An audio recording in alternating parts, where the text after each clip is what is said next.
Adam with Brooksaw Antiques here. Today we have this 1972 Smith-Corona Galaxie 12 vintage portable typewriter. I'm going to show you how to use the functions and make sure they all work. Has a really nice, pretty brown color scheme. Really fancy when you have all the, if you're a collector, if you have all the colors, different colors of this model on a shelf or something, they look really cool together. Up top is the adjustable paper guide. This helps you guide the page in straight. I'm going to line that up with the edge of the platen, which is the main roller that feeds the paper. Above that are the margins. I'm going to set this left margin on 0 and this right one around 90. That's about the length of a page. This is the paper support arm that flips up from the back.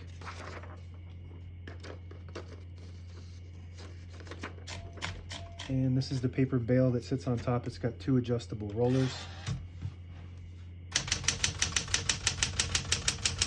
And I'm going to stop there because I'm accidentally printing in red. We're going to switch that up to black. When you have this up top, it prints the black, the top portion of the ribbon. When you have it in the middle, it doesn't print any ink at all. It just leaves a stencil for copying purposes. When you have it on the bottom, it prints the bottom portion of the ribbon, which is red.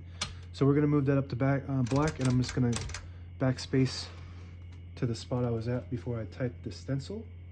And we're just going to keep going.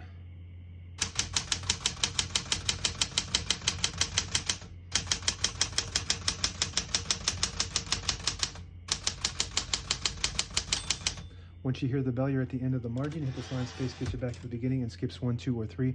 Right now we have it on single, but if you want double, you just flip that switch back. It skips 2, 1 more. Actually, that was still on 1. This is 2, this is 3, and we're going to keep that on single for now and finish typing.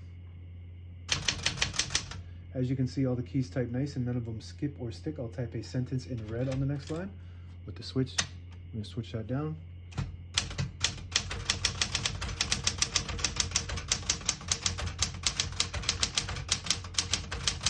Beautiful typing machine. It's a very nice condition typewriter. Everything about it is almost flawless. There's like a couple, like a little chip of paint right there, and you know, it's not an excellent condition. It might be an excellent condition, but I only list excellent condition typewriters when they're like basically flawless. To pull the page out easy, there's a switch on the right side here. You flip it forward and it unlocks the rollers underneath the platen, allowing you to pull the page out easier or thicker paper like carbon copy or cardstock. Make sure you flip that back before you load the next page or else it won't load correctly. Flip this down, shift on each side, the shift lock on the left. To clear that, just hit the shift button again, backspace on the left side. We already used that earlier. And the difference between this one and like your typical portable is that this carriage is longer. It's got it's Galaxie 12-inch platen versus the usual, which is around 10 inches.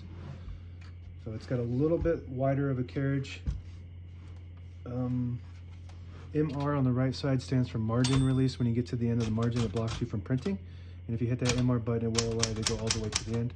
We're going to switch that color back up to black so we print black next time. Cool functions on this that no other typewriter has is the power space. Right here next to the space bar. Like a machine gun, power space, gets you all the...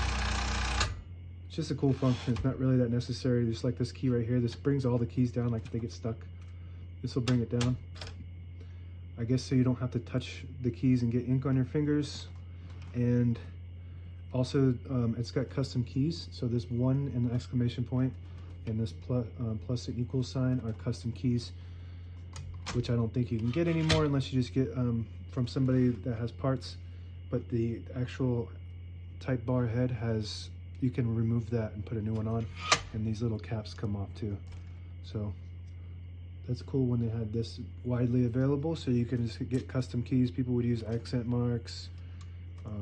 Most typewriters don't have a 1 and exclamation point, so you have to use the lowercase l for the 1 and the apostrophe, and then you backspace and do a period for your exclamation point.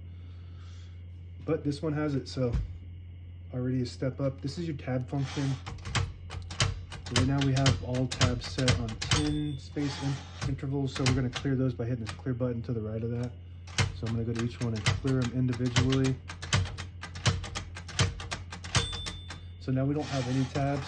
So as you can see, it kind of goes a little hard and causes some wear and tear on your typewriter. So I always like to set one somewhere in the middle, so that way when that tab button gets hit, it just stops at that spot instead of going all the way to the end.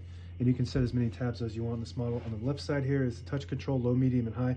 The higher you go, the more tension there is when you hit the keys.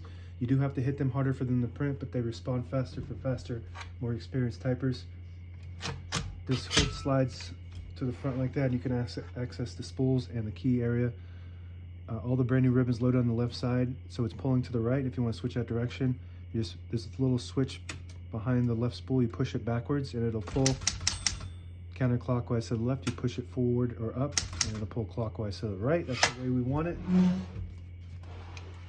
And carriage release behind each knob, and it's got the one design flaw of this model is that these are made out of hard plastic, so these will break off. Lots of times when you're trying to put it in a case and the carriage isn't aligned correctly, these things will break off completely. So they don't make them anymore, but I do design and 3D print these. So if you need some of these, check out my shop.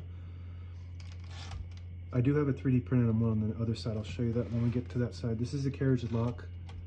So you lift it up and it'll release the carriage and lock in the middle. So when you have it in the case, it doesn't bang around, causing damage to mostly your escapement, which is the mechanism that allows the carriage to move when you type, just one space at a time. This is the 3D printed one on this side, so it's almost pretty close to the originals, but this one won't break as easy. I don't even think I haven't had these things break off at all. So a little bit better material. If you push in the knob at the end of the knob here, it'll disable the spacing so you can get to an exact spot on the page. You let it go, you get the clicks. Each one of those clicks is one space, and the same concept with this lever on the inside here. You push that down, it'll disable the spacing. Push it up, you get the clicks. And one last function is the page gauge. It even says it on here, right there, page gauge. You got end and set, so when you load the page, you want to load it right underneath the 11, like right there. It's got a little notch. And then once you start getting towards the end of the page, it'll start showing on the left where the red is. That's 2 inches, 1.5, 1, and then you're at the end. So that's what that does. And that's it. Now available on eBay or Etsy. Search Brooksaw Antiques.